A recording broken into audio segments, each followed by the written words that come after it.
Visakha standing committee ఎన్నికల counting రసాభాసగా మారింది. Counting ప్రక్రియలో అక్రమాలు జరిగాయని వైసీపీ అభ్యంతరం తెలిపింది. బ్యాలెట్ పేపర్ పై పెన్సిల్ తో గుర్తు పెట్టించారని ఆరోపించింది. బ్యాలెట్ పేపర్ పై ఎలాంటి గుర్తులు ఉండకూడదని వాదించారు. గుర్తులంటే ఇన్వాలిడ్ చేయాలన్నారు. నిబంధనలకు విరుద్ధంగా ఓట్లు లెక్కిస్తున్నారని వాగ్వాదానికి దిగారు. చెల్లని ఓట్లు పక్కన పెట్టాలని డిమాండ్ చేశారు.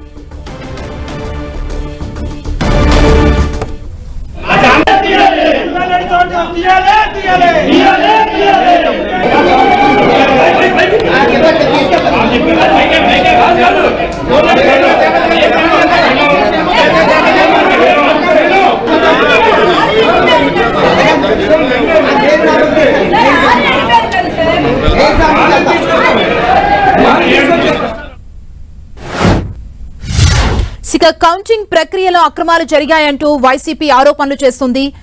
ఇదే అంశానికి సంబంధించి మరింత సమాచారం మా ప్రతినిధి జార్జ్ మనకు అందిస్తారు. జార్జ్, ప్రస్తుతానికి జీవీఎంసీ వద్ద ఇంకా ఉద్రిక్త వాతావరణం కొనసాగుతూనే ఉంది. ఏదైతే పెన్సిల్తో గుర్తుపెట్టిన ఓట్లు ఏవైతే ఉన్నాయో వాటిలన్నింటినీ కూడా వాళ్ళు తీసివేసి మిగిలిన ఓట్లను కౌంట్ చేయాలంటూ కూడా వైసీపీ కార్పొరేటర్లు డిమాండ్ చేస్తూ ఉన్నారు. ప్రస్తుతం మనం చూసుకున్నట్లయితే కనుక పెద్ద ఎత్తున అయితే ఆందోళన ఇంకా కొనసాగుతూ ఉన్న పరిస్థితి అయితే ఇక్కడ కనిపిస్తూ ఉంది. ఖచ్చితంగా ఆ ఓట్లను అన్నింటినీ తీసివేసి కౌంటింగ్ జరపాలి, లేని పక్షంలో న్యాయస్థానాలను మేము ఆశ్రయిస్తామంటూ కూడా వాళ్ళు చెప్తూ ఉన్నారు. మాకు న్యాయం జరిగేంత వరకు కూడా కౌంటింగ్ ప్రక్రియను నిలిపివేయాలంటూ కూడా పెద్ద ఎత్తున డిమాండ్ చేస్తున్నారు. మన విజువల్స్ రూపంలో చూసుకోవచ్చు. మొత్తం కార్పొరేటర్లంతా కూడా బయటకు వచ్చి ఆందోళన చేస్తూ ఉన్న పరిస్థితి మనకి స్పష్టంగా కనిపిస్తూ ఉంది. ఎందుకంటే ఖచ్చితంగా అంటే ఈ 10కి 10 స్థానాలు గెలుచుకోవాలని ఇటు టీడీపీ అలాగే వైసీపీ ఈ స్టాండింగ్ కమిటీ ఎన్నికల్లో బరిలోకి దిగారు. అయితే ఈ వైసీపీకి కాస్త బలం తగ్గిన నేపథ్యంలో ఇటు ఏదైతే టీడీపీకి బలం ఎక్కువైంది, ఆ నేపథ్యంలో దాదాపుగా 53 మంది సభ్యులు సైతం కూడా స్టాండింగ్ కమిటీకి సంబంధించి అభ్యర్థులకు ఓట్లు వేశారు. అయితే దీనికి సంబంధించి కొన్ని స్వస్తిక్ సింబల్కు మినహాయించి ఏదైతే ఒక అభ్యర్థి గుర్తు మీద స్వస్తిక్ సింబల్ మాత్రమే ఉండాలి, కానీ అక్కడ పెన్సిల్ గుర్తుతో కొన్ని ఓట్లు పోలవడం జరిగింది. ఆ పెన్సిల్ గుర్తుతో పోలే ఓట్లు ఏవైతే ఉన్నాయో వాటిలన్నింటినీ కూడా తొలగించాలని చెప్తూ ఉన్నారు. అవి మొత్తం మీద చూసుకున్నట్లయితే కనుక 12 నుంచి 16 ఓట్ల వరకు కూడా ఉండే అవకాశం ఉందని వాటిలన్నింటినీ కూడా తీసివేయాలని డిమాండ్ చేస్తూ ఉన్నారు. ఏదేమైనప్పటికీ ఈ కౌంటింగ్ కేంద్రం వద్ద అయితే మనం ఒకసారి చూసుకోవచ్చు. జీవీఎంసీ వద్ద అయితే మాత్రం ఉద్రిక్త వాతావరణం అనేది చోటు చేసుకుంటూనే ఉంది. ఇటు టీడీపీ అలాగే ఇటు ఏదైతే వైసీపీ కార్పొరేటర్ల మధ్య వాగ్వాదం అనేది చోటు చేసుకుంటుంది. కౌంటింగ్ ప్రక్రియను నిలిపివేయాలంటూ కూడా పెద్ద ఎత్తున డిమాండ్ చేస్తూ వారు ఆందోళనకు దిగారు. బైఠాయించి మరి మాకు న్యాయం చేయాలని కూడా డిమాండ్ చేస్తూ ఉన్న పరిస్థితి ఉంది. అయితే ఈ కౌంటింగ్కి సంబంధించి దాదాపుగా ఈ 4 గంటల లోపే పూర్తి అవ్వాల్సి ఉంది, కానీ ఆందోళన నేపథ్యంలో కౌంటింగ్ అనేది ఇంకా పూర్తి అవుతూ ఉన్న పరిస్థితి అయితే ఉంది. అయితే అభ్యర్థులకు సంబంధించి స్టాండింగ్ కమిటీలో ఎవరికి ఎన్ని సభ్యులు విజయం సాధించారనేది ఇప్పటి వరకు కూడా బయటకు రాలేదు. ఎంతమంది విజయం సాధించారనేది కూడా ఇప్పటి వరకు అధికారికంగా ఎవరు ప్రకటించలేదు. ఈ నేపథ్యంలో ఆందోళన అయితే మరింత ఉధృతంగా దారితీసిందనే చెప్పుకోవాలి. మనం చూసుకోవచ్చు. మొత్తం మీద బయట చూసుకుంటే కనుక అటు జీవీఎంసీ కార్యాలయం వద్ద పైన కింద ఇద్దరు కూడా కార్పొరేటర్లంతా కూడా వేచి చూస్తూ ఉన్న పరిస్థితి కనిపిస్తూ ఉంది. అక్కడే బైఠాయించి ఆందోళన చేస్తూ ఉన్నారు. ఇటు వైసీపీకి సంబంధించిన కార్పొరేటర్లు మొత్తం దాని మీద పట్టుబట్టారు. ఖచ్చితంగా ఏదైతే చల్లని ఓట్లు ఏవైతే ఉన్నాయో వాటిని ఖచ్చితంగా తీసివేసి మిగిలిన ఓట్లు ఏవైతే ఉన్నాయో వాటిని లెక్కించాలని డిమాండ్ చేస్తూ ఉన్నారు. న్యాయం జరగలేని పక్షంలో మేము కోర్టుని సైతం కూడా ఆశ్రయించేందుకు వెనకాడమంటూ కూడా వారు చెప్తూ ఉన్న పరిస్థితి నెలకొని ఉంది. స్టాండింగ్ కమిటీకి సంబంధించి ప్రతిష్టాత్మకంగా 2 పార్టీలు తీసుకున్నాయి. 2 పార్టీలు సైతం కూడా చెరొక 10 మంది అభ్యర్థులను నిలబెట్టడం జరిగింది. మొత్తం 20 మంది 2 పార్టీలకు సంబంధించిన అభ్యర్థులు దిగారు. అయితే ఎక్కువ శాతం ఓటింగ్ టీడీపీకి ఉండటంతో 10కి 10 కైవసం చేసుకున్నట్లు కూడా ప్రచారం జరుగుతూ ఉంది. ప్రస్తుతానికి ఆ 10కి 10 స్థానాలు కైవసం చేసుకున్న ప్రచారం జరుగుతూ ఉన్న నేపథ్యంలో ఇటు కూటమి విజయం సాధించిందని వస్తూ ఉన్న నేపథ్యంలో ఇటు వైసీపీ నేతలు ఆందోళనకు దిగారు. ముఖ్యంగా చూసుకున్నట్లయితే కనుక న్యాయం జరగాలంటూ కూడా వాళ్ళు పెద్ద ఎత్తున ఆందోళన చేస్తూ ఉన్న పరిస్థితి కనిపిస్తుంది. మొత్తం మీద చూసుకోవచ్చు వైసీపీ కార్పొరేటర్లందరూ కూడా బయటకు వస్తూ ఉన్న పరిస్థితి చూసుకోవచ్చు. వాళ్ళంతా కూడా తమకు జరిగిన అన్యాయాన్ని గురించి వివరించే అవకాశం అయితే కనిపిస్తూ ఉంది. ఎట్టి పరిస్థితుల్లో ఇది న్యాయంగా అయితే ఈ స్టాండింగ్ కమిటీకి సంబంధించి జీవీఎంసీ స్టాండింగ్ కమిటీ సంబంధించి ఎన్నికలు ఎప్పుడూ కూడా ఇలాంటి చోటు చేసుకోలేదు. మొట్టమొదటిసారిగా ఇలాంటి కుట్రలతో కూడిన రాజకీయాలు జరిగాయంటూ కూడా వైసీపీ ఆరోపిస్తూ ఉన్న పరిస్థితి అయితే కనిపిస్తూ ఉంది. వారంతా కూడా నినాదాలు చేస్తూ ఉన్నారు, న్యాయం కావాలంటూ కూడా వాళ్ళు డిమాండ్ చేస్తూ ఉన్న పరిస్థితి కనిపిస్తూ ఉంది. ఏదైనప్పటికీ కూటమి ప్రభుత్వానికి అనుకూలంగా అయితే తీర్పు ఏదైతే ఈ స్టాండింగ్ కమిటీ ఎన్నికల్లో చూసుకున్నట్లయితే కనుక స్టాండింగ్ కమిటీ ఎన్నికల్లో ఒకసారి చూసుకోవచ్చు ఉద్రిక్త వాతావరణం అయితే నెలకొని ఉంది. ఇటు పోలీసులకు అలాగే వైసీపీ కార్పొరేటర్లు ఎవరైతే ఉన్నారో వారందరికీ కూడా తోపులాట కూడా చోటు చేసుకుంటున్న పరిస్థితి. మరొక వైపు సంబరాలు చేసుకుంటున్నారు. మరొక వైపు చూసుకున్నట్లయితే కనుక టీడీపీ నేతలు విజయం సాధించిన నేపథ్యంలో వాళ్ళంతా కూడా కూటమి విజయం సాధించిన నేపథ్యంలో సంబరాలు చేసుకుంటున్నారు. మరొక వైపు వైసీపీ కార్పొరేటర్లు ఆందోళన చేస్తూ ఉన్న పరిస్థితిని మనం స్పష్టంగా చూసుకోవచ్చు. వాళ్ళంతా కూడా ఒకవైపు సంబరాలు చేసుకుంటున్న పరిస్థితిని చూసుకోవచ్చు. అక్కడ వాళ్ళంతా కూడా పూలు అలాగే కాగితాలు ఏవైతే ఉన్నాయి పసుపు రంగులతో కూడిన పూలు అవన్నీ కూడా ఎగరవేస్తూ ఉన్న పరిస్థితిని మనం స్పష్టంగా చూసుకోవచ్చు. మరొక వైపు వైసీపీకి చెందిన కార్పొరేటర్లంతా కూడా ఏదైతే జీవీఎంసీ కార్యాలయం వద్ద బైఠాయించారు. మన విజువల్స్ రూపంలో చూసుకున్నట్లయితే కనుక కార్పొరేటర్లంతా కూడా ఆందోళన బాట పెట్టారు.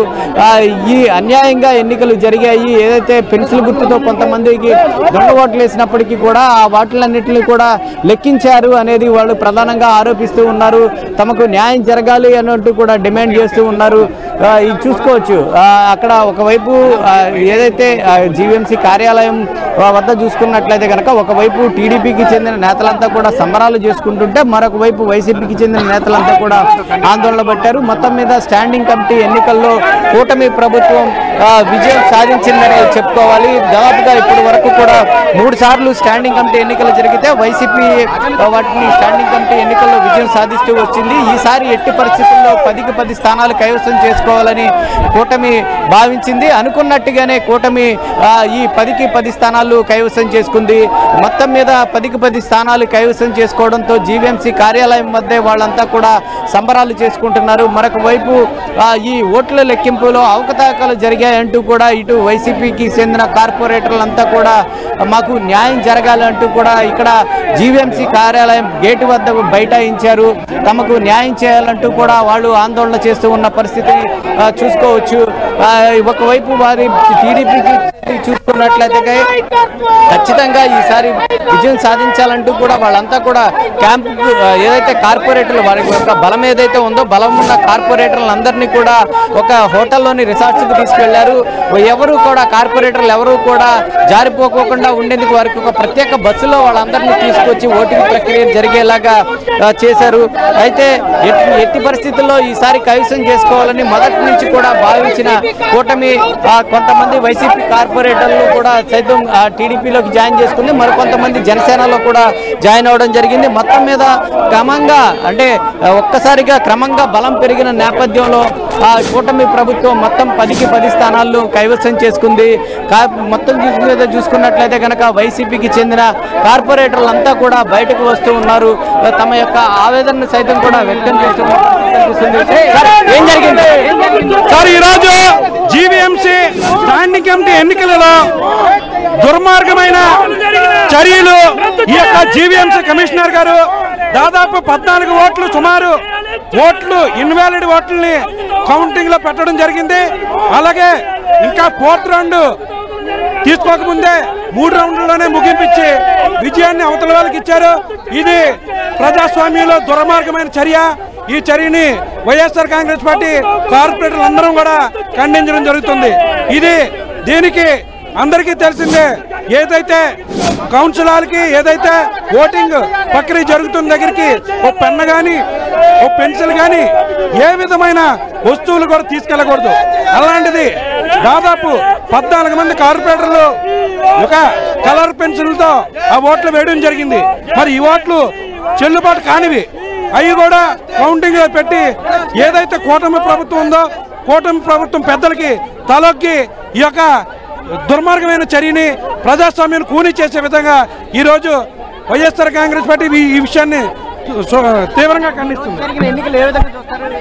ఇప్పటి వరకు జరుగుతున్న మేము గత 3 ఏళ్లుగా ఎలక్షన్లు చేసాం.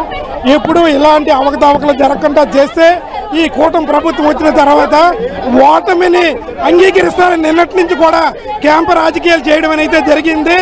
అయితే ఇప్పటికీ కూడా ఈ ప్రభుత్వం ప్రజాస్వామ్యబద్ధంగా సీక్రెట్ ఓటింగ్ జరిగేటప్పుడు ఎవరైనా సరే ఎటువంటి మార్కు బ్యాలెట్ పేపర్ మీద పెట్టకూడదు.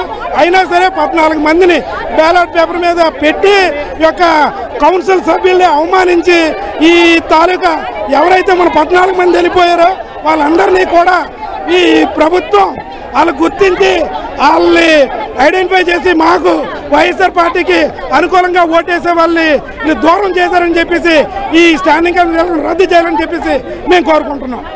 మొత్తం మీద చూసుకున్నట్లయితే కనుక ఒకవైపు టీడీపీ నేతల సంబరాలు చూసుకోవచ్చు. అంతా కూడా ఒకవైపు సంబరాలు చేసుకుంటూ ఉంటే మరొక వైపు వీళ్ళు న్యాయం కావాలంటూ కూడా వైసీపీ కార్పొరేటర్లు పెద్ద ఎత్తున ఆందోళన చేస్తూ ఉన్నారు. ఒకసారి చూసుకోవచ్చు. సార్, ఏ విధంగా చూస్తారు ఈరోజు గెలుపుకి సంబంధించి కూటమి 10కి 10 స్థానాలు? ఏదైతే చంద్రబాబు నాయుడు నీతివంత పాలన ఇస్తాడని విశాఖపట్నం ప్రజలు నమ్మారో అటు సైడ్ పార్టీ నాయకులు అమ్ముడుకుపోయారని తెలుసు. ఈవేళ తెలుగుదేశం స్టాండింగ్ కమిటీ వస్తే రేపు అందరికీ సమన్వయం జరుగుతారని 10 మందిని కల్పించడం జరిగింది కూడా 60 ఓట్లు, సుమారు 66 ఓట్లకి మేము వెళ్ళామంటే అది మా విజయం కాదు, ప్రజా విజయం. అంటే ఇన్వాలిడ్ ఓట్లను లెక్కించారు, న్యాయబద్ధంగా జరగదు. వాళ్ళ పార్టీలు ఏదో మాట్లాడతారు, ఆ మాటలకు సమాధానం చెప్పింది అధికారులు చెప్తారు. మేము చెప్పినందుకు ఇన్వాలిడ్ అంటే ఏంటి? ఇంకేసి మూసేస్తే ఇన్వాలిడ్, అది లేదు. ఇన్వాలిడ్ ఎలాగవుతాయి? మొత్తం మీద చూసుకున్నట్లయితే కనుక ఈ విజయం పట్ల అయితే టీడీపీ నేతలంతా కూడా సంబరాలు చేసుకుంటున్న పరిస్థితిని మనం స్పష్టంగా చూసుకోవచ్చు.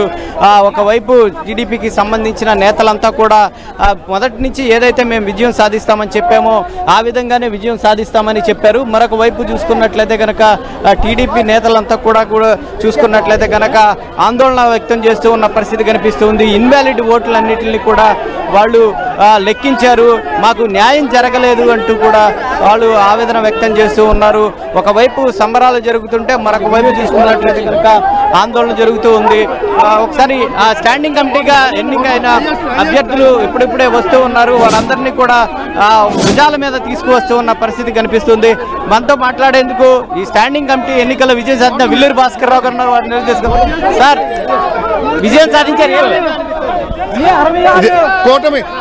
కూటమి నాయకులు కానివ్వండి, కూటమి కార్పొరేట్లు కానివ్వండి, అంటే ఈ 3 సంవత్సరాలు జీవీఎంసీ కౌన్సిల్లో ఉన్న వ్యతిరేకత వల్ల అటువైపు పాలకపక్షంలో గతంలో ఉన్న పాలకపక్షం నుంచి ఉన్న కార్పొరేటర్లు కూడా అన్నదండలు మాకు లభించాయి అని అంటే జీవీఎంసీ పాలక వర్గం మారాలి, మార్పు చేయాలి అని ప్రజలే కాదు వైఎస్ఆర్సీపీ నాయకులు కూడా నిర్ణయించుకున్నారు. కాబట్టి ఈ మెజారిటీ రావడం జరిగిందని చెప్పి మీకు తెలియజేస్తున్నాను.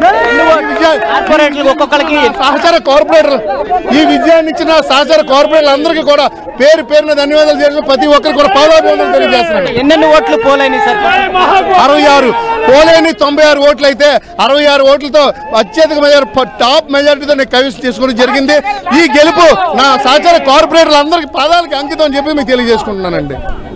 66 ఓట్లతో విజయం సాధించామంటూ కూడా చెప్తున్నారు. ప్రతి ఒక్క కార్పొరేటర్ సైతం కూడా పెద్ద ఎత్తున విజయం సాధించామని వీళ్ళు చెప్తూ ఉన్న పరిస్థితి కనిపిస్తుంది. పెద్ద ఎత్తున కూడా ఒకసారి చూసుకున్నట్లయితే కనుక 10కి 10 స్థానాలు కైవసం చేసుకున్న నేపథ్యంలో అంతా కూడా సంబరాలు చేసుకుంటున్న పరిస్థితిని అయితే మనం స్పష్టంగా చూసుకోవచ్చు.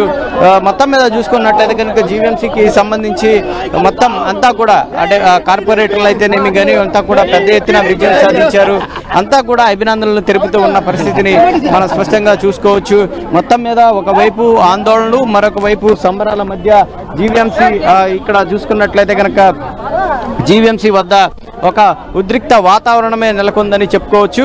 ఏదైనప్పటికీ ఏదైతే ఈ దీంట్లో విజయం సాధించిన నేతలు ఎవరైతే ఉన్నారో వారందరికీ కూడా అంటే ఇక్కడ ఉన్న ఎమ్మెల్యే స్థానికంగా ఉన్న దక్షిణ నియోజకవర్గం ఎమ్మెల్యే అయితేనేమి కానీ ఇటు వెలగపూడి రామకృష్ణ బాబు అయితేనేమి కానీ వీళ్ళంతా కూడా శుభాకాంక్షలు చెప్తూ ఉన్నారు. ప్రతి ఒక్కరు విజయం సాధించిన ప్రతి ఒక్కరికి కూడా విజయం సాధించిన చెప్తున్నారు. ప్రస్తుతం ఒకసారి చూసుకున్నట్లయితే కనుక ఈస్ట్ సంబంధించిన మనం ఒకసారి చూసుకున్నట్లయితే కనుక ఇటు దక్షిణ నియోజకవర్గం ఎమ్మెల్యే అలాగే తూర్పు నియోజకవర్గానికి సంబంధించిన ఎమ్మెల్యేలు సైతం కూడా ఇక్కడికి చేరుకున్నారు. ఎవరైతే 10కి 10 స్థానాలు కైవసం చేసుకున్నారో వారందరికీ కూడా అభినందనలు తెలుపుతూ ఉన్న పరిస్థితిని చూడవచ్చు. మరొక వైపు ఇక్కడికి ఆందోళన అయితే చేపట్టారు. ఇప్పటికే వైసీపీ నేతలంతా కూడా తమకు న్యాయం జరగలేదు, మొత్తం మీద 12 నుంచి 16 ఓట్లు ఉన్నప్పటికీ తమకు న్యాయం జరగకోకుండా చేశారు, వాటిని కూడా కౌంటింగ్లో పెట్టి ఇచ్చేశారు. న్యాయం జరగకోకుండా ఈ కౌంటింగ్ ప్రక్రియ అనేది జరిగిందనేది వాళ్ళు చెప్తున్న ఆరోపణ. ఏదేమైనప్పటికీ జీవీఎంసీ వద్ద మాత్రం ఒక ఉద్రిక్త వాతావరణం, టెన్షన్ వాతావరణం అయితే నెలకొని ఉంది. చెప్పిన విధంగానే కూటమి ప్రభుత్వం ఈసారి ఖచ్చితంగా కైవసం చేసుకోవాలంటూ కూడా 10కి 10 స్థానాలు కైవసం చేసుకోవాలని మొదటి నుంచి చెప్పుకుంటూ వచ్చింది. అదేవిధంగా 10కి 10 స్థానాలు అయితే స్టాండింగ్ కమిటీలో ఈ కూటమి ప్రభుత్వం విజయం సాధించింది. జార్జ్, ప్రెజెంట్ సిచ్యువేషన్ ఒకవైపు ఆందోళన జరుగుతోంది వైసీపీ నుంచి, మరోవైపు టీడీపీ వాళ్ళు సంబరాలు చేసుకుంటున్నారు. అంటే వైసీపీ వర్షన్ ఏంటి, ఇప్పుడు వాళ్ళు ఏం చేయబోతున్నారు? బ్యాలెట్ పేపర్ పై పెన్సిల్ తో గుర్తుపెట్టి ఇచ్చారంటూ ఆందోళన వ్యక్తం చేస్తున్నారు కదా, ఏం డిమాండ్ చేస్తున్నారు? మరోవైపు ఆల్రెడీ గెలుపు డిక్లేర్ చేయడం జరిగింది కదా. ఖచ్చితంగా వాళ్ళు మొదటి నుంచి చెప్తూ ఉన్నారు, ఆ ఓట్లు ఏవైతే ఉన్నాయో అవి ఇన్వాలిడ్గా ప్రకటించుకోకుండా లెక్కింపు అనేది జరిగింది కాబట్టి కోర్టును ఆశ్రయిస్తాము, కోర్టు ద్వారా మాకు న్యాయం జరిగేలాగా చూస్తామంటూ కూడా చెప్తూ ఉన్నారు. అయినప్పటికీ అక్కడ చూసుకున్నట్లయితే కనుక స్వస్తిక్ గుర్తు మాత్రమే ఉంది. ఏదన్నా ఇంకు పడినట్లయితే దాన్ని ఇన్వాలిడ్గా గుర్తించాలి, కానీ అటువంటిది ఏమీ లేనప్పటికీ కూడా అనవసరమైన రాద్ధాంతం టీడీపీ చేస్తుందంటూ కూడా వాళ్ళు చెప్తూ ఉన్నారు. అయితే భవిష్యత్తు కార్యక్రమానికి సంబంధించి ఇటు వైసీపీ కార్పొరేటర్లంతా కూడా ఆందోళన వ్యక్తం చేస్తూ ఉన్నారు. ఖచ్చితంగా విజయం సాధించాలి కాబట్టి, అంటే ఈ 10కి 10 స్థానాలు కాకపోయినా 5 స్థానాలైనా విజయం సాధించాలని భావించారు. అయినప్పటికీ కూడా 10కి 10 స్థానాలు కైవసం చేసుకోవడంతో ఒక్కసారిగా ఆందోళన బాటపట్టారు. మేడం, భవిష్యత్తు కార్యాచరణ ఏ విధంగా ఉండబోతుంది? ఇప్పటికే ఇన్వాలిడ్ ఓట్లు లెక్కించారని చెప్తూ ఉన్నారు. వైసీపీ కార్పొరేటర్గా మీరేం చెప్తారు? ఈ రోజు చూసుకుంటే జీవీఎంసీ పరిధిలోని బ్లాక్ డే కింద అయితే మాత్రం మనం చెప్పుకోలేం. చరిత్రలో ఎప్పుడు ఇలా అయితే జరగలేదు. ఒక అధికార కూటమి ప్రభుత్వం ఉందని చెప్పేసి 14 ఓట్లు మీ అందరికీ ఆల్రెడీ బయటకు వచ్చింది ఈ విషయం. 14 ఇన్వాలిడ్ ఓట్లు ఉన్నా సరే కమిషనర్ కూడా దానికి సపోర్ట్ చేస్తూ వాటిని వ్యాలిడ్ చేస్తూ డిక్లేర్ చేయడం జరిగింది. మా కార్పొరేటర్స్ లేకుండా, వాళ్ళ సంతకాలు లేకుండా డిక్లరేషన్ ఎలా చేశారు కమిషనర్ గారు మాకైతే ఇప్పటికీ అర్థం కావట్లేదు. ఇదే విధంగా వెళ్తే ఇదేంటి ప్రజల నుంచి మేము ఎన్నుకోబడ్డామని మాకంటూ ఒక వాల్యూ లేకుండా ఇలా చేయడం అనేది దౌర్జన్యంగా మా కార్పొరేటర్స్ కూడా ప్రలోభ పెట్టి అనేక బెదిరింపులతో గురి చేసి వాళ్ళు ఎక్కడ ఓటింగ్ కూడా జరగకుండా ఉండేటట్లు ఇక్కడ మనకు చూసుకుంటే బయట మాకు పెన్సిల్స్ ఏవి అలౌ చేయమని చెప్పేసి బయట బోర్డింగ్లు పెట్టి లోపలికి ఇంత చెకింగ్ అయినా సరే పెన్సిల్స్ ఎలా లోపలికి వెళ్ళాలో తెలియదండి. ఒక్కొక్కరికి ఒక్కో రంగు పెన్సిల్స్ ఇచ్చి వాళ్ళందరినీ మభ్యపెట్టేసి ఓటింగ్ మాకు పడకుండా చేశారు. ఇది ఎంతగా వాళ్ళు దౌర్జన్యంగా ముందుకు సాగించారో చూసుకోవాలండి. ఇది గతంలో మాకు 3 ఎలక్షన్స్ అయ్యాయి. 3 ఎలక్షన్స్ ఒక చాలా సాఫీగా అయింది. ఎప్పుడు ఇంత మీడియా కానీ ఇంత ఆందోళన కానీ జరగలేదు. కానీ ఈసారి ఇంత జరిగిందంటే వాళ్ళు ఎంత దౌర్జన్యంగా ఇక్కడ వ్యవహరించారో మన అందరికి తెలుస్తుందండి. అంటే మీకు 47 మంది సభ్యులు ఉన్నప్పటికీ 60 ఓట్లు వాళ్ళకి పోలేని చెప్తూ ఉన్నారు. అది ఏ విధంగా సాధ్యమైంది? అదే చెప్తున్నా కదా, మా వాళ్ళని కూడాను వాళ్ళు మభ్యపెట్టి బెదిరింపులు, ఆ బెదిరింపులు కొంత భయపడి కూడా మా కార్పొరేటర్స్ ఇక్కడ జగన్మోహన్ రెడ్డి గారు ఇష్టమైనప్పటికీ కాన్ఫ్లిక్ట్ సిచ్యువేషన్స్ వాళ్ళకి సపోర్ట్ చేయాల్సి వచ్చిందండి. అది కూడా వాళ్ళు ఎలా చేశారో పెన్స్ ఇచ్చేసి మీరు వేసారో లేదని కన్ఫర్మేషన్ వాళ్ళు చేసుకోవడానికి ఒక్కొక్కరికి ఎవరైతే వాళ్ళకి సపోర్ట్ చేస్తున్నారో బెదిరించారో ఒక్కొక్కరికి ఒక్కో రంగు పెన్సిల్స్ అనేది ఇవ్వడం జరిగింది. వాళ్ళకి టిక్ మార్క్ చేసి మేము మీకే వేసామని చెప్పేసి కన్ఫర్మేషన్ ఇచ్చేటట్లు. ఇదైతే అసలు ఎక్కడ పెన్సిల్స్ అనేవి ఎప్పుడు జరగని పని. ఇలాంటిది ఎలా చేశారని అంటే కమిషనర్ గారు సపోర్ట్, అక్కడ కూటమి ప్రభుత్వం ఎంత చక్కగా అధికారులని తోటి ఇవన్నీ వ్యవహరించారనేది మనం చూడొచ్చు. వైసీపీ నేతలు చెప్తూ ఉన్నది ఇన్వాలిడ్ ఓట్లు అంటే లోపలికి ఎటువంటి పెన్సిల్స్ ఏమి తీసుకువెళ్ళకూడదని చెప్పినప్పటికీ కూడా వాళ్ళందరినీ ఎలా లోపలికి వెళ్ళవ చేశారు, ఇన్వాలిడ్ ఓట్లను ఎలా లెక్కించారు, గెలుపుని ఎలా డిక్లేర్ చేశారు అంటూ కూడా చెప్తూ ఉన్నారు. ఏదేమైనప్పటికీ దీని మీద న్యాయ పోరాటం చేస్తామంటూ కూడా వైసీపీ కార్పొరేటర్ చెప్తున్న పరిస్థితి ఉంది. Thank you George.